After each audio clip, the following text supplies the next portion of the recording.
Môžete sa posadiť. Chvála Pánovi. Chvála Pánovi, môžete sa posadiť. A sme nakúpili tie nové odposluchy do uší, tak je to úplne inak všetko nazvučené. Tak sa to musím vedieť orientovať. Takisto chváliaci tým si musí navyknúť. To, čo majú v ušiach, to oni nepočúvajú, nemajú pracovné hovory, ale sme urobili tak, aby mali lepší odposluch, aby sa to dalo viac tancovať na tomto pódiu. Takže je tu menej krabíc. Poďme sa spoločne pozrieť do skutkov apoštolov, do 6. kapitoly a tam budeme sa dnes hýbať. Skutkov 6. kapitoly. Halelúja.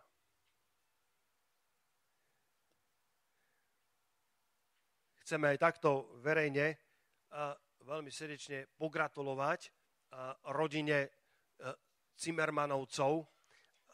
Neviem, kto viete, kto neviete, tam v mamičkovskej miestnosti je čerstvý otecko, Dávid Zimmerman. Narodil sa Joel Zimmerman. Dajme jeden veľký potles Pánovi za nich. Pozdravujeme veľmi pani maminku Zuzku a písal, že je všetko v poriadku aj s maminkou, aj s bábätkom, tak sa veľmi tešíme s celou vašou rodinou. Halelúja.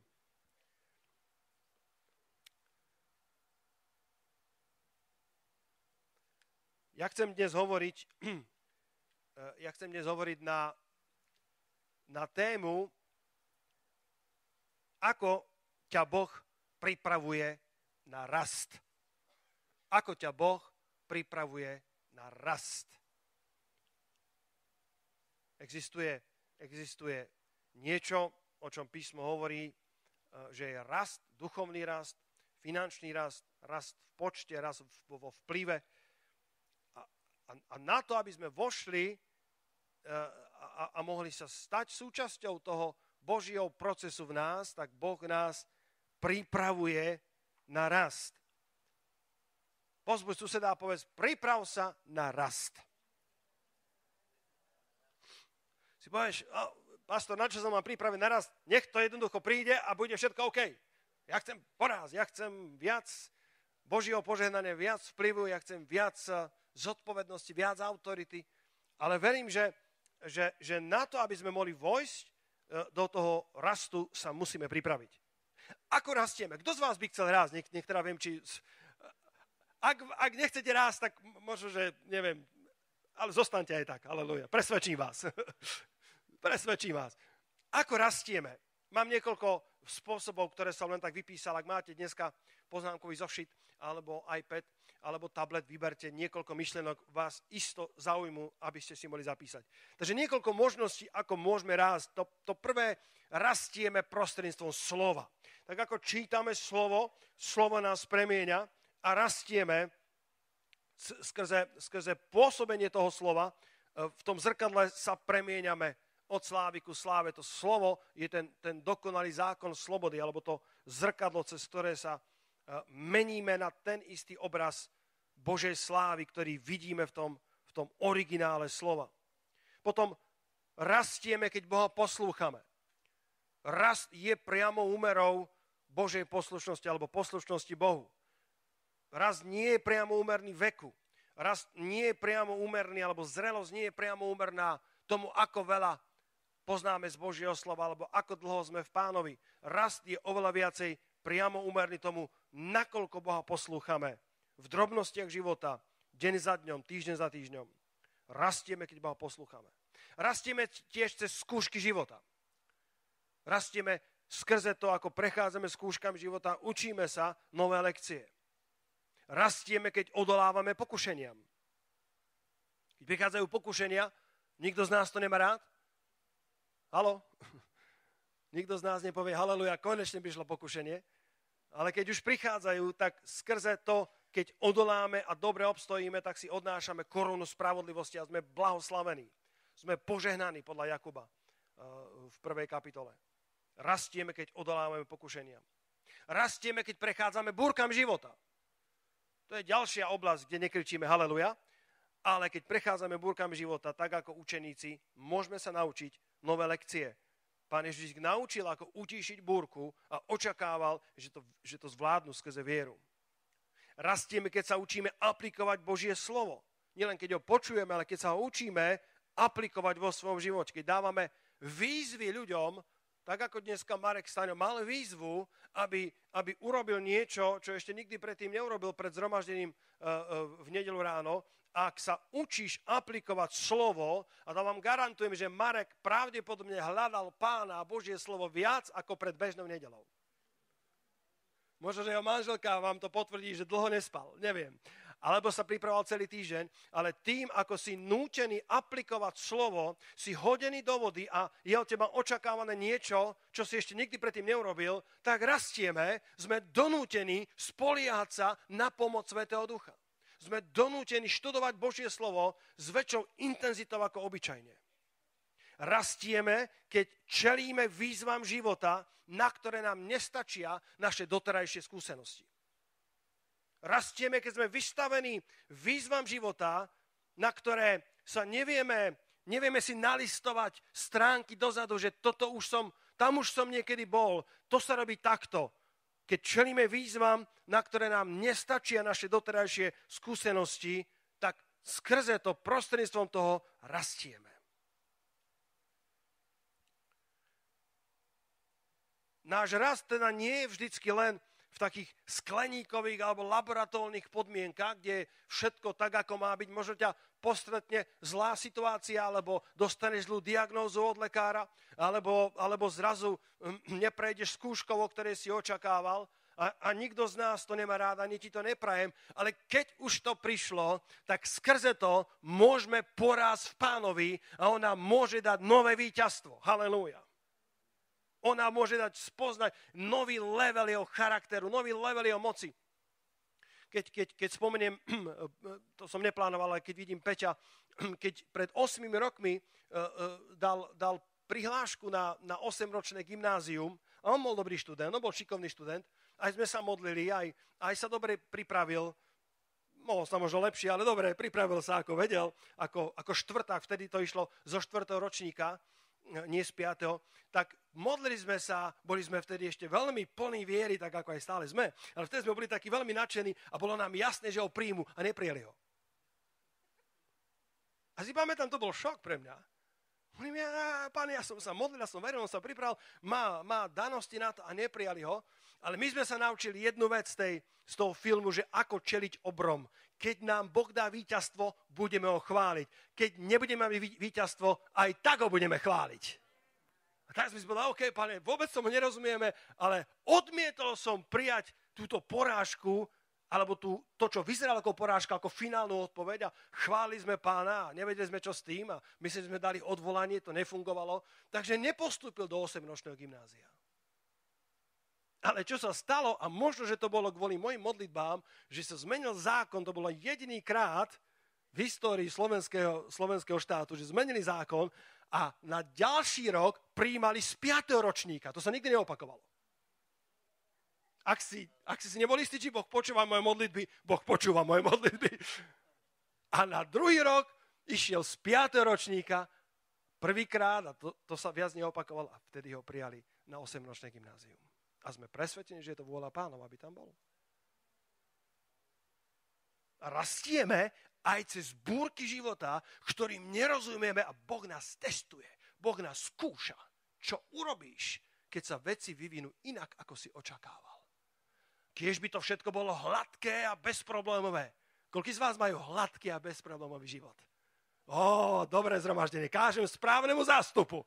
Väčšinou to nebýva hladké, väčšinou to býva kučeravé, väčšinou to býva zvláštna úzka cesta a niekedy si to očakával inak, ako sa stalo, ale chcem ťa dnes pozbudiť, že Boh mohol to nastaviť tak, aby si skrze to mohol porásť v ňom. A skúša ťa. Povedz susedovi, Boh ťa skúša. Boh ťa skúša, Boh ťa testuje, Boh pozerá z neba, čo spravíš, ako zareaguješ. Chcete rásť? Výborne.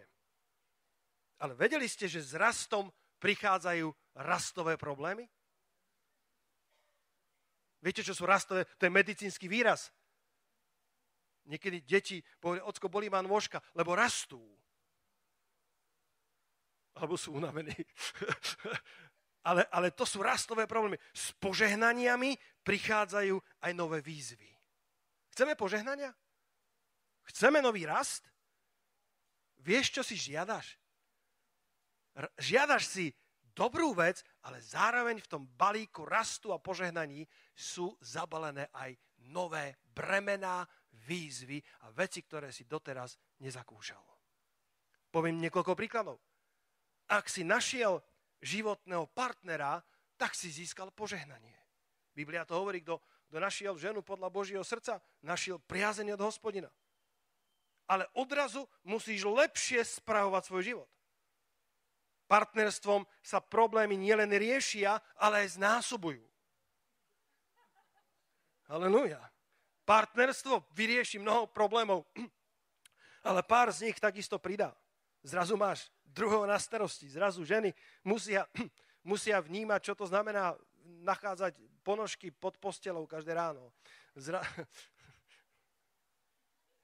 Nemusíš sa priznávať. Nemusíš dvíhať ruku. V poriadku. Problémy sa znásobujú. Odrazu prežívaš zápasy svojho blížneho. Odrazu tvoje srdce je zaľúbené a odrazu ti je oveľa viac, ti záleží na tom, čo sa deje s ním a jeho problémy sú tvojimi problémami. Ako tá reklama, teraz mi napadla, tá reklama s tým, ja neviem, ako sa volajú tí herci, ale tá reklama, nebudeme menovať tú poisťovňu, keď sa pýta, že a toto sú koho tieto pôžičky? A on hovorí, naše miláčik, a uteká za ním. Odrazu všetky pôžičky nie sú len tvoje, nie sú len jej, ale sú naše. Ako to niekto povedal, že manželstvo je kolízia dvoch histórií. Veľká, tučná grécka svadba. Ak ste videli ten film. Nielen, že si berieš ju, ale berieš si celú rodinu, berieš si všetky pôžičky, berieš si všetky zápasy, ktorými prešla. Manželstvom sa nevždycky všetko vyrieši. Niektoré veci, niektoré problémy môžu pribudnúť. Ale je to požehnanie. Manželstvo je požehnanie od Hospodina. Keď sa ti narodí dieťa, to je požehnanie. To je dar od Hospodina. Ale s narodením dieťaťa prichádza veľa víziev. O polnoci vstávaš. Moja manželka mala dobrý spánok. Ja som vstával. Halelúja. A s radosťou. Lebo som si uvedomil, že to je zrazu požehnanie, ale prinieslo nové výzvy. Menil som plienky, som dosť dobrý v menení plienok. Ale poprvýkrát to bolo tak, že neviem, či to zvládnem, ale zvládol som. Možno si prosil Pána, aby ťa povýšili v práci.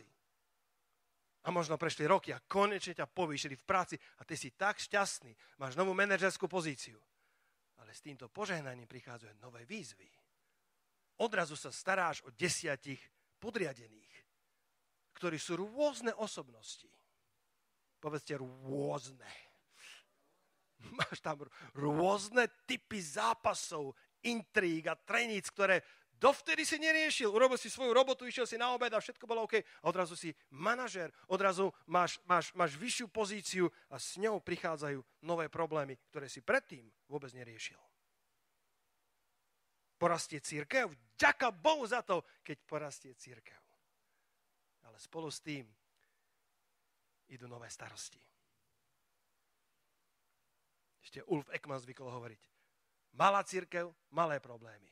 Veľká cirkev, veľké problémy. Raz to kázal a pýtal sa svojho syna. Hovorí, synu, o čom som kázal? A syn povedal, kázal si o tom, že Boh chce, aby sme mali malé cirkvy. A on povedal, to som teda nekázal. Jakože nie? Si povedal, veľká cirkev, veľké problémy, malá cirkev, malé problémy. Kto chce mať veľké problémy? S rastom prichádzajú rastové problémy. Chceš rásť vo svojom duchovnom živote? Ak porastieš vo svojom duchovnom živote, Boh si pomedlí ruky a povie, toto som potreboval, urobím z neho vedúceho skupiny. Halelúja. A ty povie, Pane, ja som nestal v rade, v poradovníku, že chcem byť vedúci, no ale si porastol, tak ťa musím urobiť vedúcim skupiny. s každým rastom prichádzajú nové výzvy. A rast je dobrý, požehnania sú dobré, ale musíme sa pripraviť na rast. Pretože predtým, ako nám Boh rast dá, tak nás bude na to pripravovať. Predtým, ako príde rast alebo povýšenie, Boh nás na to pripravuje. A ten prorocký obraz, ktorý tu priniesol aj pastor Šriny, je, že istá pokrievka alebo istý poklop bol zdvihnutý a že sme ako ten šíp, ktorý je zasadený v tej tetive a sme napnutí a pripravení na to, aby sme boli vystrelení. Boh pripravuje niečo, čo možno predtým sme nevideli. Boh pripravuje svoju cirkev na rast. Sme tesne pred vystrelením. V Skutkoch v 6. kapitole, ktorú som vás poprosil otvoriť, čítame od 1. verša.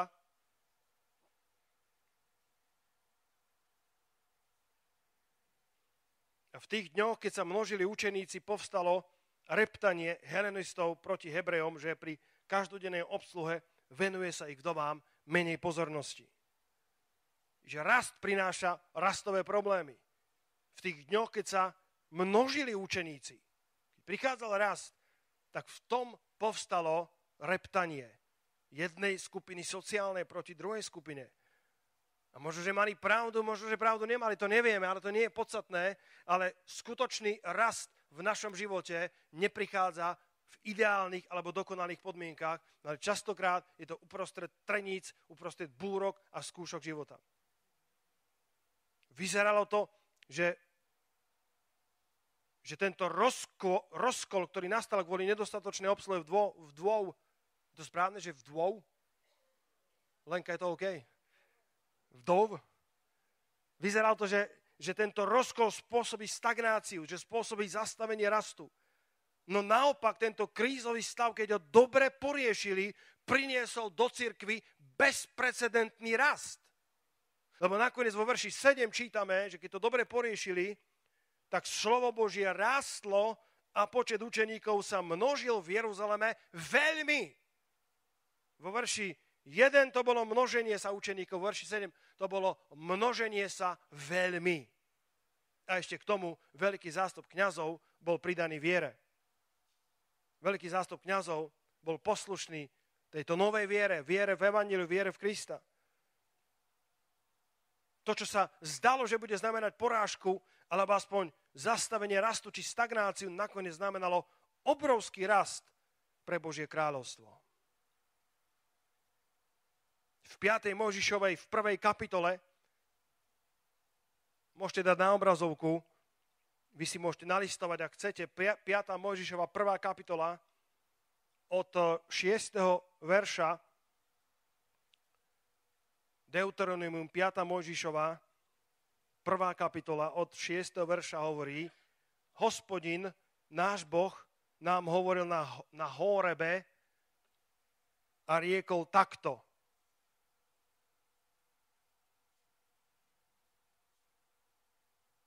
Počkám, kým to dajú na obrazovku. 5. Mojžišova, nejde? 1. kapitola, 6. verš. 1. kapitola, 6. verš. Hospodin nám takto hovoril: už ste sa dosť nabývali na tomto vrchu. Obráťte sa, rušajte sa a vojdite do vrchov Amoreja a na všetky jeho susedné miesta na rovine, na vrchu a na nížine, na juhu a na pobreží mora, do zeme Kananeja, k Libanonu, až po veľkú rieku, po rieku Eufrat. Vic, dal som zem pred vami. Povedzte susedovi, vic, Boh dal pre teba zem. Boh dal pre teba zem. Boh dal pre teba zem, ktorú si ešte nezabral. Už si sa dosť nabýval na tomto mieste. Mali sme komfortnú zónu, to už poznáme, tam už sme boli toľkokrát. Ale Boh hovorí, víc, dal som pre teba zem. Vôjdite a zaujmite tú zem dedične, o ktorej prisál Hospodin vašim otcom Abrahamovi, Izákovi, Jakobovi, že ju dá im a ich semenu po nich. Na tom vrchu bolo komfortne, bolo dobre, tam to už poznali, no Boh ich volá ďalej, aby zabrali novú zem. Ako pastor Šinevý, novú zem. Neviem, či v tom bolo pomazanie, alebo nie. Boh ti ju dá. Nie, v tom pomazaní nie je. Pomazanie je v tom, ako slovo Božie začneš študovať pilne, snažne, intenzívne a povieš, Pane, ja túžim po raste. Koľký z vás túžite po raste? Už ste sa dosť nabývali na tomto vrchu. To neznamená, že musíš opustiť to miesto. To neznamená, že to bolo zlé. To neznamená, že musíš nájsť lepšiu cirkev, lepšiu službu, že musíš meniť fyzickú pozíciu, ktorú máš v tele Kristovom momentálne, ale znamená to, že potrebuješ opustiť komfortnú zónu, kde sa len vezieš a Boh ťa volá, aby si možno zostal, kde si, ale odvážil sa rozmýšľať na novo. Odvážil sa vojsť do novej zeme, ktorú ti pripravil, aby si ju dedične zaujal. Vidíte, dal som pre teba novú zem. Nože sa rušajte, nože poďte a zaberte tú zem, lebo ste sa nabývali na tomto vrchu už dosť dlho. Boh pre nás stavia nové výzvy a tým rastieme. Keďže je takáto horúčava, tak mám iba 3 body pre vás. Mohol som mať aj 7, ale mám len 3 body pre vás. Ako nás Boh pripravuje na rast? Chcete vedieť? Aj tak vám to poviem. Ako nás Boh pripravuje na rast? Poprvé,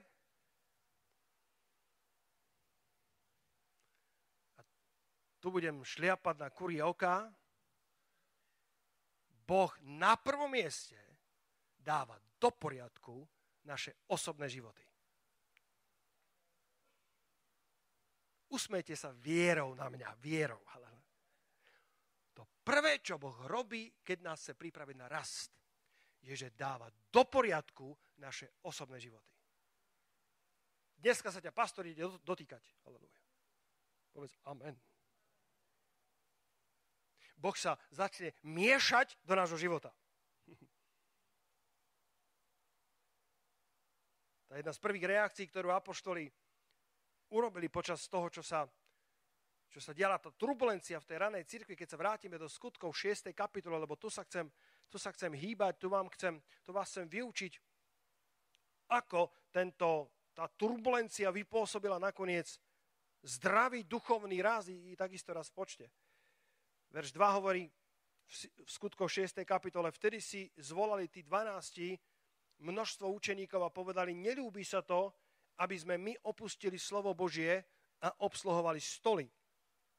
A tak obzrite sa, bratia, po 7 dopropovestných mužoch spomedzi seba, plných Svätého Ducha a múdrosti, ktorých ustanovíme k tejto práci a my budeme snažne zotrvávať na modlitbe a v službe slova.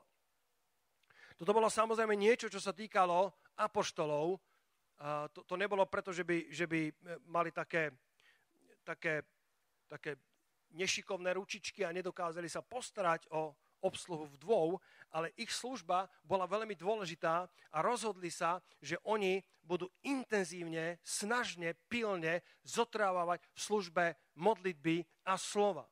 Ale verím, že toto môžeme zobrať, ste tu, bratia a sestry, halelúja. Že toto môžeme zobrať ako istý princíp, že tá prvá vec, ktorú Boh robí, keď nás pripravuje na rast, že dáva do poriadku naše priority. Dáva do poriadku naše osobné životy. Verím, že to platí pre každého z nás, nielen pre apoštolov.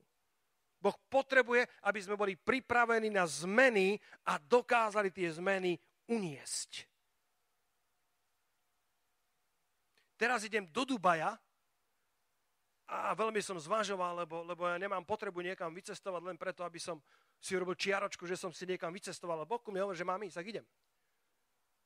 A viete, prečo idem do Dubaja? Lebo ten zbor im porástol z nejakých 120 na 400.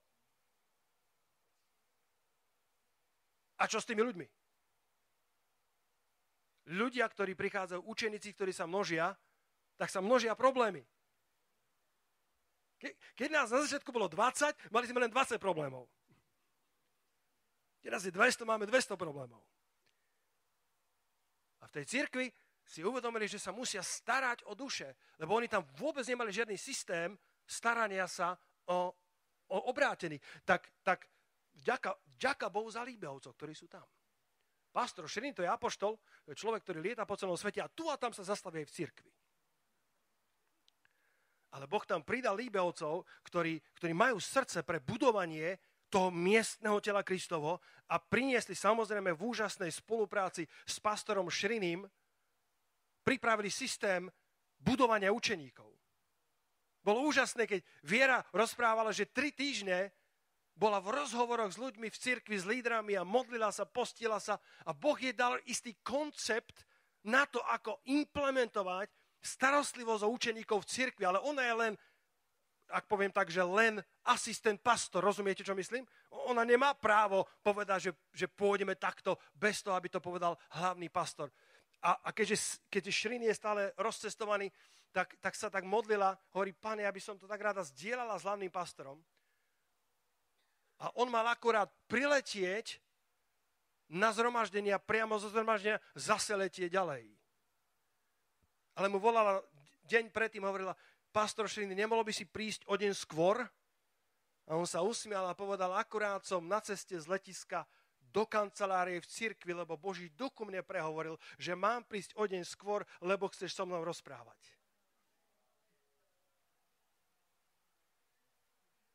A ona hovorí, že si sadli spolu a v bázni a v trasení mu predložila celú koncepciu bez toho, lebo keďže lieta po celom svete, tak nemala často s ním zdieľať a Boží duch pripravil jeho srdce na to a ku všetkému povedal, áno, urobíme to tak, ako si povedala. A teraz tam idem, pretože zrazu majú 60 lídrov, ktorí sú spasení 3 až 5 rokov, ktorým nikto zatiaľ dostatočne neslúžil. A tí, ktorí sa už starajú o 20-25 ľudí, potrebujú takisto, aby sa niekto staral o nich. Boh dáva najprv do poriadku naše osobné životy, lebo nám chce zveriť viac. Boh sa začne miešať do tvojho života viac ako doteraz. On sa mieša vždycky dobre. Povedz haleluja na to. On sa mieša dobre. Jeden krásny verš alebo pasáž, ktorú isto poznáte, ale prosím, otvorte si ju, lebo tak sa ma dotkla. Po rokoch som dlho nekázal z tejto pasáže. 1. Korinťanom 9. kapitola. Verím, že vás to požehnám. 1. Korinťanom 9. kapitola. Boh dáva do poriadku najprv naše osobné životy, naše priority. Jednoduchých vojakov armády, ako si ty a ja. Nemusíš byť generál, nemusíš byť pastor Šriny, nemusíš byť Viera Líbe. Jednoduchí vojaci armády, ktorí sa majú stať vojnovými koňmi, ktorých Boh chce použiť na budovanie cirkvi, na unesenie rastu. A k tomu prídeme, ak ten rast príde, bude treba viacej kvalitných lídrov. 1. Korinťanom 9. kapitola od verša 24, podnadpis Beh o závod. 1. Korinťanom 9, od 24. verša čítam. Či neviete, že tí, ktorí bežia o závod, bežia síce všetci, ale iba jeden berie víťazné. Bežte tak, aby ste uchvátili. To neznamená, že máš používať lakte. Tento príbeh, alebo tento príklad nie je myslený v tom, že máš bežať tak, aby si predbehol ostatných, ale máš bežať s postojom, že keď bežíš o závod, chceš zvíťaziť. Haló? Keď už bežíš pretek, tak bežíš s cieľom umiestniť sa čo najlepšie. Máš intenzívny zámer. Povedzte zámer. Verš 25, a niekde som to čítal v teologických príručkách, že to Pavol tu popisuje isté preteky, ktoré boli vtedy veľmi známe. Nepoďme do detailov, ale dáva príklad, ktorý bol veľmi blízky čitateľom. A každý, kto zápasí, zdrža sa všetkého, a tamtí teda preto, aby dostali porušiteľnú korunu, nejaký veniec alebo vavrín, ale my tu neporušiteľnú. Preto ja teda tak bežím, ako ten, kto nebeží na neisto, tak šermujem pesťou, ako niečo by som bil do povetria. Inými slovami, nie som ten, ktorý trénuje len aby to vyzeralo, že trénujem. Pavol hovorí, ten, kto sa pripravuje na pretek, tak nepredstiera tréning, pretože ten tréning bude nevyhnutne v preteku potrebovať. Nebijem len tak do povetria pesťou, len aby sa povedalo, že sa pomodlím, len aby som si prečítal 2 verše z písma raz do týždňa. Nerobím to tak, že bežím na neisto, len ako keby, ako tí vojaci mávajú tú vojenskú prehliadku. Nie, som v skutočnom boji a v skutočnom preteku. Verš 27. Ale do tváre bijem svoje telo a podmaňujem ho, aby som snáď iným kážuc nebol sám taký, ktorý sa nedokázal. Pavol tu hovorí, že keď bežíš tento beh o závod, tento pretek, máš jasný zámer. Nešermuješ len tak do povetria, aby to dobre vyzeralo. Netrénuješ, aby to vyzeralo, že trénuješ, lebo vieš, že onedlho bude v skutočnom závode a tak sa na ten pretek cieľavedomo pripravuješ. Netrénuješ preto, aby si robil dojem na ľudí okolo teba, ale trénuješ preto, lebo máš pred sebou vážny závod o večnú trofej. Môj otec zvykol hovorievať, asi to neznie dobre slovensky, ale rímuje sa to ťažko. Na cvičišti, ľahko na bojišti. Ak chceš byť dobrý v zápase, sú hodiny tréningu, týždne, mesiace seba zaprenia a potom vidíš športovca, ktorý dosahuje vynikajúce výsledky, ale on ich nezačal dosahovať vo chvíli, kedy jeho tretry zapadli do štartovacích blokov. Predtým boli týždne príprav, seba zaprenia, podmaňovania si svojho tela, aby jedného dňa mohol excelovať v preteku. Ako vidíš svoj život?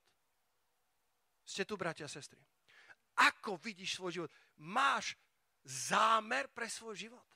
Žiješ naplno pre Krista? Alebo si povieš, to len pastori majú žiť naplno pre Krista. My všetci sme zamestnaní na plný úväzok. My všetci slúžime Pánovi na plný úväzok. Ty máš výhodu oproti mne, ja tu nemám komu svedčiť. Martin je spasený, Katka je spasená, Janka Rivnáková je 2-krát spasená. Halelúja. Nemám komu svedčiť. Tu a tam prídu pracovníci a robotníci a tých sa vždy zmocním. Halelúja. Časopisy dávam, ktokoľvek sem príde, tak svedčím.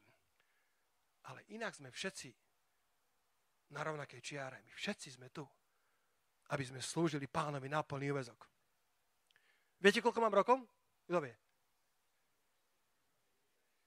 44, 45. Rozmýšľal som o tom. Ondrej, rozmýšľal som vážnym spôsobom o mojom živote. Nemám žiadnu krízu stredného veku, vďaka Pánovi. Ale predo mnou je možno, a teraz bude zo mňa trošku evangelista, preženiem to, 35 rokov produktívneho života. To som tým povedal, že do 80-ky chcem slúžiť.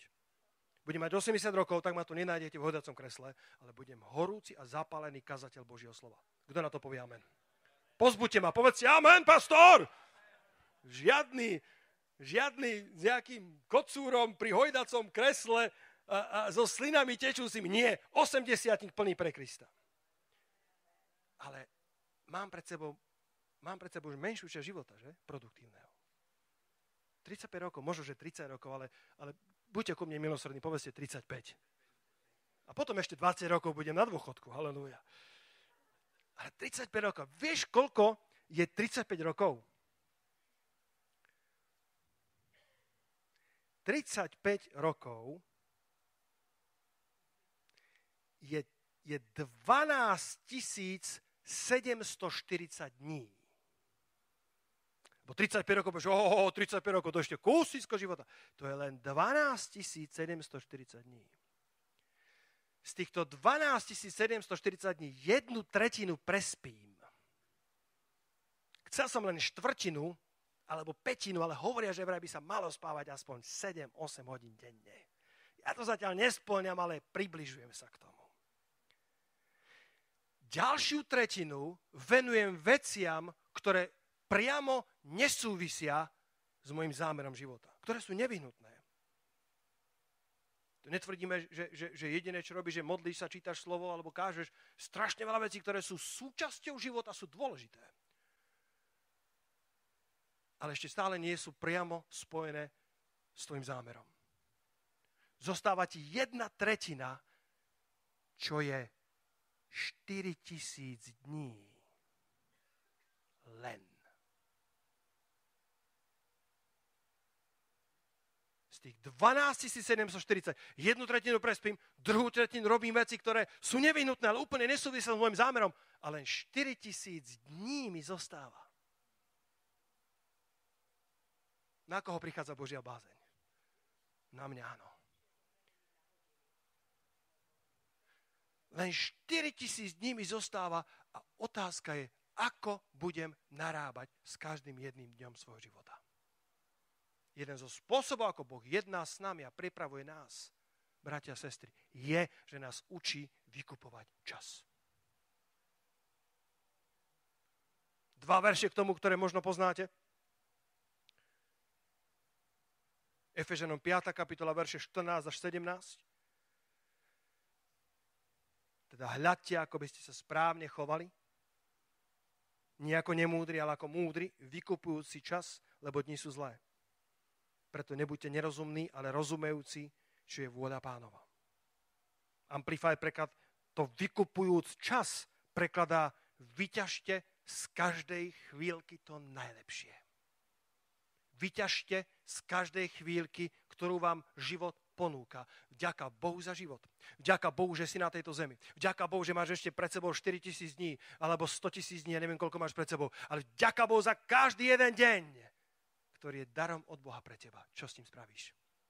Väčšinou sa sťažujeme, že máme málo času. Priznajte sa, ktorý niekedy sa tak... Ja sa tak niekedy sťažujem. Pane, keby som mal viac času. Ale my všetci máme 24 hodín denne a otázkou nie je, či máme veľa alebo málo času. Otázkou je, ako dobre ho využívame. Ako dobre vykupujeme čas. Ako dobre využijeme momenty života. Možno sa sťažuješ, že máš malé deti a je s nimi toľko roboty. My, ktorí máme už väčšie deti, si niekedy povieme, kiež by boli zase malé. Újde ti to ako voda. Využi ten čas a teš sa z toho, že môžeš meniť plienky. Raz mu budeš môcť povedať, počúvaj ma, ja som ti plienky menil. Možno sa sťažuje, že máš tínedžera. Máš starosti s tínedžerom. Jednoho dňa bude mať 35 a odsťahuje sa. Dúfam, že 25 a odsťahuje sa.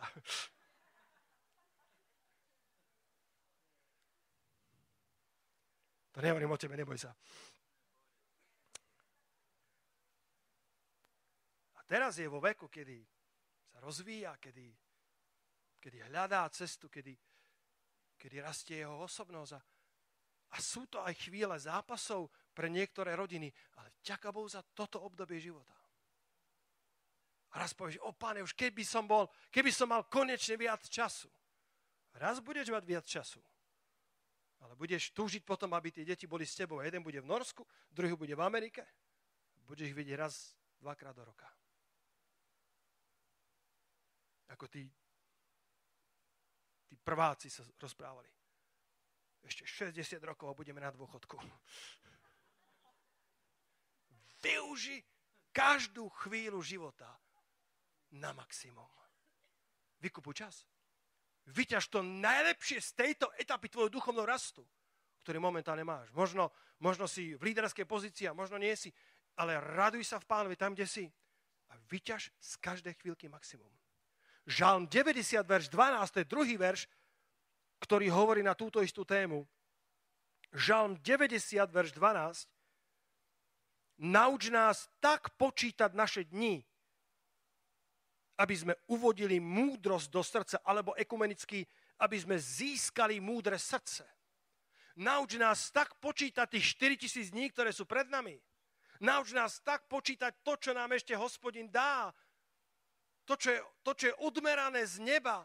Nauč nás tak vyťažiť z každej chvíľky maximum, aby sme uvodili múdrosť, aby sme mali rozumné srdce a počítali tie dni v múdrosti a neboli ľahostajní. Neboli bezcielní.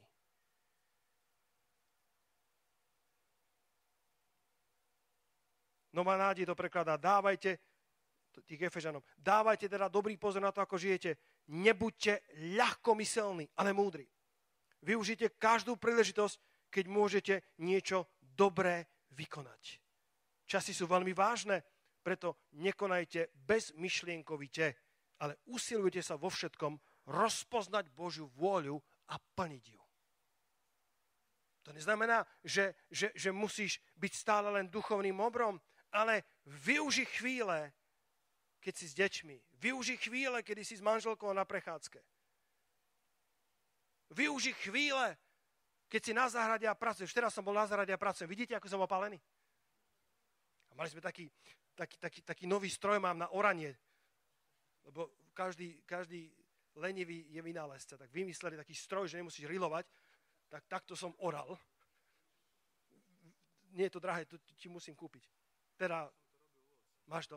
Tak som takto oral. Pane môj, čo tu ja robím? Ja by som sa mal modliť, pane. A oral som. A uprostred toho som hovoril kompra, sambra, fa. Veľmi dobre sa modlil v jazykoch pri tom oraní. A spieval som pánovi a využíval som každú chvíľku na maximum. A bol som, ak som sa potom ráno pozrel vonku, dobre otec, dobre si urobil, halleluja. Mal som radosť z vykonanej práce. Phil Pringle hovorí krásnu vec, hovorí, najprv urob to, čo je nevyhnutné a potom sa zabávaj. Hovorí, zábava je odmena, lebo vyťažiť z každej chvíľky maximum znamená, že sa vieš takisto v živote naplno zabaviť. Aj odpočinok je súčasťou dobrého manažmentu času. Rhythm of Life, jedna knižka, Rytmus života, ktorá popisuje o tom, že krivka života musí mať prácu, musí mať zodpovednosti, povinnosti, ale takisto odpočinok, radosť, priateľstva a zase prácu, uctievanie pána, zhromaždenie v cirkvi, službu v cirkvi a zase práca, odpočinok, spánok. Rytmus života musí mať všetky aspekty, aby si bol zdravý človek. Ale Phil Pringle hovorí krásne, keď neurobíš, čo máš a namiesto toho sa zabávaš, tak si ani nevieš užiť tú zábavu. Lebo niekde v pozadí máš, mal by som urobiť niečo iné. Keď si v práci, nehraj počítačové hry. Keď sa učíš na skúšku, nemaj pod učebnicou inú učebnicu. Vypni mobil. My keď sme sa učili na skúšku z matematiky s mojím dobrým priateľom, v prvom ročníku, matematika bolo sito, cez ktoré vypadávali nohy. A s tým mojím priateľom z východného Slovenska, výborní kamaráti, sme si dali budík na hodinu. A sme si zakázali robiť čokoľvek iné. Učili sme sa pilne 1 hodinu. Potom zazvonil, sme ho dali na tanier, aby to bolo dobre počuť. Radosný zvuk. Zatvorili sme na 10 minút, sme sa pozdielali, dali sme si nejaký džús, nejakú kávu a zase sme si dali budík na hodinu. A boli sme premianti školy.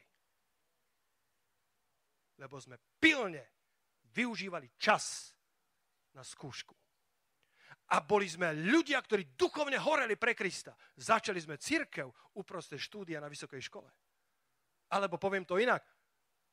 Popri zakladaní zboru sme študovali. Halelúja. Ale študovali sme excelentne. Lebo sme využívali dobre čas. Mali sme skúšku na druhý deň. V pondelok bola skúška. V nedeľu sme nazhromaždení. Jasne.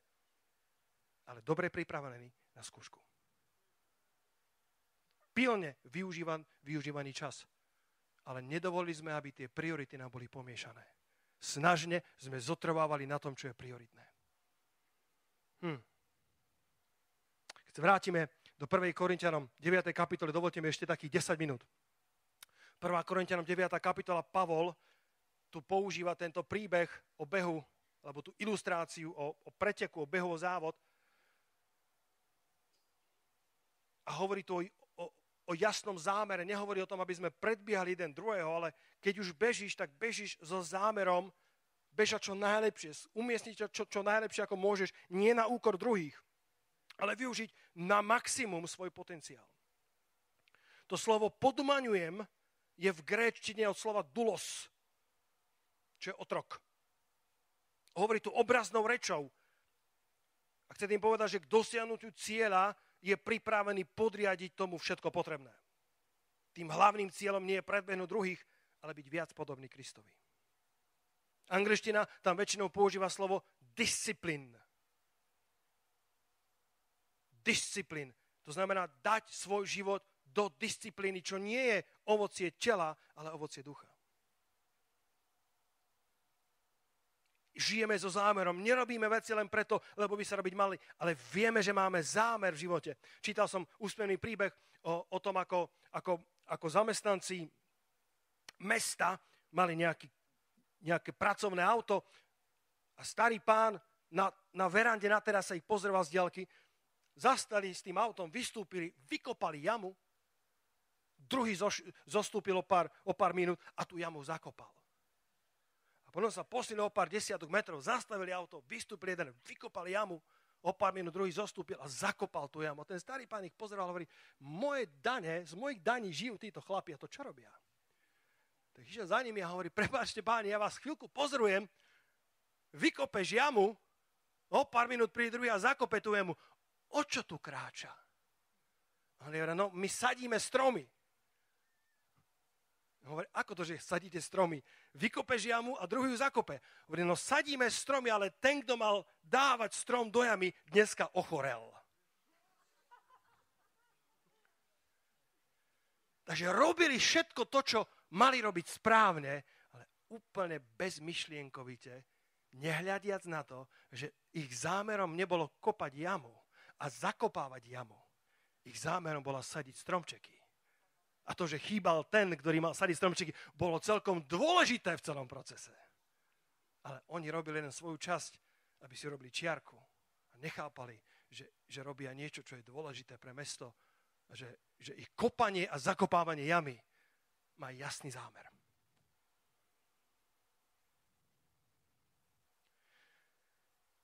Dovolte mi pristať. Prvá vec, o ktorej hovorím, ako nás Boh pripravuje na rast, Boh dáva do poriadku naše osobné životy. Boh dáva do poriadku naše priority. Boh nás pripravuje na kvalitné využívanie času, aby nám zostalo dosť času na našu rodinu, na modlitbu, na slovo, na cirkev, na prácu. Druhá vec, ktorú Boh robí, keď ťa pripravuje na rast, Boh ťa obklopuje správnymi ľuďmi. Boh privedie do tvojho života kľúčových ľudí. A ty sa môžeš stať v tomto procese kľúčovým pre niekoho iného. Vezmeme to z perspektívy Štefana a Filipa, ktorí boli jedni z tých 7 v skutkoch v 6. kapitole, tí diakoni. Boh mal pre nich pripravený nový level. Možno, že pre teba by to nebol nový level, ale Štefan sa stal prvým mučeníkom cirkvi. To bol vyšší level, ktorý Boh pre ňo mal. A Filip sa mal stať evanjelistom a v podstate v celom Novom zákone nevidíme iný obraz evanjelistu okrem Filipa. Stal sa vzorovým evanjelistom, to je Skutky 21, verš 8, kde čítame, že Filip mal 4 céry panny, ktoré prorokovali a bol uznávaným evanjelistom. Potom na druhý deň sme vyšli, ktorí sme boli okolo Pavla, prišli do Cezarea, vošli sme do domu Filipa, evanjelistu, ktorý bol jedným z tých 7. Mal Boh pre nich pripravený nový level, nový rast. Ale predtým, ako prišiel, ich obkolesil správnymi ľuďmi. Apoštoli dali svoje oči na nich a vybrali si spomedzi tisícov práve týchto, lebo Boh predtým, ako ti dá rast, tak ťa obklopí kľúčovými ľuďmi. Kto má vplyv na tvoj život? Bill Hybels hovorí, ak máš pokorného ducha, vždy a všade sa môžeš od druhých niečo naučiť. Čo poviete na konferenciu? Čo poviete na návštevu pastora Šrinyho? Ďaká Bohu, že prišiel. A my sme sa od neho učili všetko, aj čo nevedel. Všetko sme z neho ťahali. Aj na obede, keď sme s ním boli. Máme taký famózny rozhovor, ktorý s nami spravil, že to je na 3. kázeň. Dokonalý rozhovor. S toľkými zjaveniami. Boh posiela kľúčových ľudí do nášho života. Predtým, ako nás prinesie na nový level. A možno, že aj ty sa staneš takýmto kľúčovým pre niekoho iného. Naša vízia zboru je vybudovať a vytrénovať veriacich, aby oni zasiahli a zmenili svet. Vybudovať a vytrénovať veriacich, aby zasiahli a zmenili svet. Boh vždycky dáva do nášho života niekoho, kto nás potiahne ďalej. Keď Boh mal oči na Elízea a povedal si, z tohto chlapa niečo bude, tak do jeho života poslal koho? Eliáša. Poď si to pozrieť, tu budem končiť. 1. Kráľov, 19. alebo 18. kapitola, zistíme. 1. Kráľov,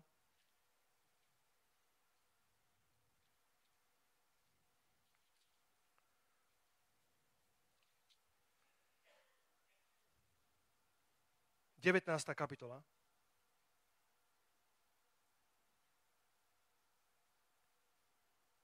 Eliáš dobieha svoj beh. Boh je pripravený ho vziať do neba, ale ešte predtým, ako odíde, musí nahradiť to miesto Elizeom. Musí nahradiť to miesto prorokom, ktorý pôjde v tom istom duchu, alebo je to človek iné osobnosti, alebo iného dania, ale to isté pomazanie na ňo chce dať. A tak mu hovorí v 16. verši, 19. kapitole, alebo vo verši 15, a Hospodin mu riekol, idi vráť sa svojou cestou na púšť Damašku a prídeš a pomažeš Hazeala za kráľa nad Sýriou a Jehúva syna Nimšiho pomaže za kráľa nad Izraelom a Elizea syna Šafatovho z Ábelomechy pomažeš za proroka namiesto seba. Boh posiela Eliáša do života nič netušiaceho Elizea, ktorý bol so svojím, neviem, koľko mal párov volov a oral. Wow, všetci, ktorí orajú, budú požehnaní. Sláva Pánovi. Verš 19. Keď potom išiel odtiaľ, našiel Elizea, syna Šafatovo, práve keď oral, majúc pred sebou 12 párov volov a on s 12. A Eliáš, prejdúc k nemu, hodil svoj plášť na neho. Proroci sú zvláštni ľudia. Ani sa mu nepozdravil. Ani mu nepovedal, mám slovo od Boha. Ani mu nepovedal, Boh ma k tebe poslal. Prišiel a okolo hodil svoj plášť na neho. Myslím si, že Eliáš nemal z toho veľkú radosť, pretože Boh povedal, pomažeš proroka Elizea namiesto seba. Ale poslúchol a hodil svoj plášť na neho. Ale Jezus bol pav z toho, tak ako aj ty by si bol. Hovorí, čo mám robiť? Mám predať voly, alebo... A Eliáš mu na to odpovedal, choď vráť sa, lebo veď, čo som ti urobil? V 20. verši. Myslím si, že Eliášovi bolo dobre samému. A išiel za Elizeom iba z poslušnosti. Starať sa o duše je extra práca, ale stojí za to. Môžete povedať amen? Budeš potrebovať trpezlivosť, budeš si ich musieť vypočuť, bojovať s nimi ich zápasy, dvíhať ich, keď padnú, pozbudzovať ich, keď budú malomyselní. Ale takto to v Božom kráľovstve musí fungovať. John Maxwell povedal, môže byť vzorom pre mnohých, no na to, aby si mal skutočný vplyv, musíš pracovať s jednotlivcami. To výzva pre každého z nás. Pracovať s jednotlivcami. Môžeš byť tým kľúčovým človekom, ktorého Boh posiela do života Elizea. Aby sa z neho stal budúci diakon, budúci Filip, budúci Štefan. A na záver, po tretie, Boh ťa pripravuje na rast. Poprvé tým, že dáva do poriadku tvoj život. Po druhé tým, že ťa obklopuje správnymi ľuďmi. Musíš ich nájsť, musíš ich rozpoznať a drž sa ich. Nedovol diablovi, aby ťa odtiahol. A tretia vec, ako ťa Boh pripravuje na rast. Poverí ťa malými úlohami, ktoré budú nad rámec toho, na čo si bol zvyknutý. A bude ťa sledovať. Ako sa s tým vysporiadaš. Poverí ťa malými úlohami, ktoré budú nad rámec toho, na čo si zvyknutý. A bude ťa dobre pozorovať, ako sa s tým vysporiadaš. Štefan a Filip sú poverení službou diakonov. Taká služba ešte neexistovala. Museli ju vymyslieť. Dostali novú úlohu a museli rozmýšľať, ako ju vykonávať dobre. A zjavne ju robili dobre. Ak dostaneš v práci alebo v cirkvi úlohu, urobi ju excelentne. Neurobi len tak, aby sa nepovedalo. Netrénuješ iba preto, aby sa trénovalo. Robíš všetko, čo robíš, ako z duše Pánovi. excelentní pracovníci robia i nad rámec toho, čo im bolo nariadené. Neprekračujú svoje limity, autority a zodpovednosti, ale v rámci kompetencií, ktoré im boli dané, neurobia prácu iba dobre, ale excelentne. Neurobia len to, čo im bolo povedané, ale urobia to tak kvalitne, lebo o tom rozmýšľali, modlili sa za to, hľadali to najlepšie a potom prezentujú prácu ako excelentnú. Kto z vás vie, že Boh nás sleduje?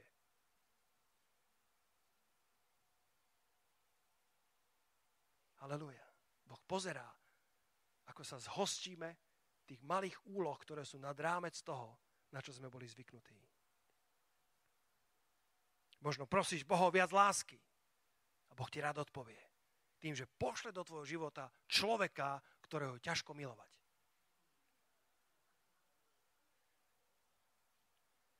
Možno ho prosíš o rast a Boh ti rád odpovie. Možno tým, že ti dá službu, ktorú nemáš rád. A sleduje, ako sa s ňou vysporiadaš. Možno prosíš Boha o povýšenie a Boh ti ho rád dá. Ale možno ešte predtým ťa vyskúša tým, že to isté povýšenie, ktoré žiadaš, dá tvojmu blížnemu. A sleduje, ako zareaguješ. Keď si verný a obstojíš vo svojej úlohe, Boh ťa s radosťou posunie ďalej. Skutky 6, verš 8, posledný verš. Skutky 6, verš 8. Štefan dobre vykonal službu diakona a čítame, a Štefan plný viery, milosti a moci činil veľké zázraky a divy medzi ľudom. Povedzte haleluja na to. Boh ho posunul ďalej. Boh mu dal viacej, ako dokážal snívať, lebo verne urobil robotu, ktorú možno vôbec nemal v pláne urobiť. Asi sa nehlásil na umývanie riadu. Čo poviete? Asi to nebolo úplne, čo by chcel, ale bolo to potrebné urobiť. A on povedal, tu som.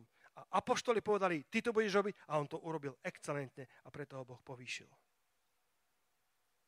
Jeden princíp líderstva hovorí, že ak niekto dokáže urobiť tú istú prácu ako ty na 80%, tak dobre ako ty, tak ho deleguj, aby ju urobil. Aj keď to nebude tak dokonalé, ako by si to robil ty, ale ak to je na 80%, deleguj. A keď už niekto ti pomáha v službe alebo kdekoľvek, buď človekom povzbudenia. Povedzte haleluja na to. Pozbudzuj ho. Marek, dobre si dneska hovoril slovo Pánovo. Boli sme požehnaní z toho, boli sme požehnaní aj z tej modlitby, ktorú si sa na záver modlil, aby nám Boh dal múdrosť, ako dobre spravovať financie.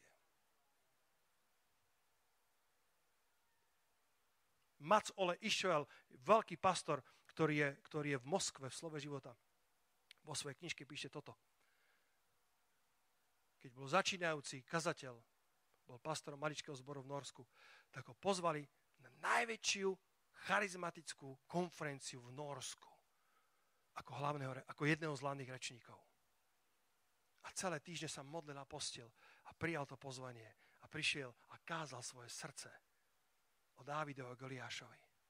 A bol vnútorne šťastný, spokojný a potom po zhromaždení za ním prišiel jeden starší brat a povedal, to, čo si kázal, nebolo dostatočne dobré. A začal mu vymenovať všetky chyby, ktoré spravil. A jeden z hlavných lídrov celej charizmatickej obnovy alebo celého prebudenia v Norsku, keď to videl, priskočil k nemu, rozdelil ich, zobral si Maca Oleho na stranu a povedal, nepočúvaj nikdy takýchto ľudí. Kázal si výborne. Nedovol, aby ti zobral vietor z plachiet. Nedovol. Samozrejme, že chyby si urobil. Kto ich neurobi. Ale kázal si výborne. A Mac Ole hovorí, že toto jednoduché povzbudenie od Božieho muža pre ňo tak veľa znamenalo do jeho budúceho života v službe. Ak už máš niekoho, kto je spolu s tebou, buď pre ňo povzbudením. To neznamená, že mu nepovieš pravdu, lebo niekedy musíš ľudí milovať dosť na to, aby si im povedal aj pravdu. Keď im budeš iba lichotiť, tak nikdy nevyrastú. Ale povedz to v postoji povzbudenia. V duchu svetom a nie v tele. Amen. Postavme sa.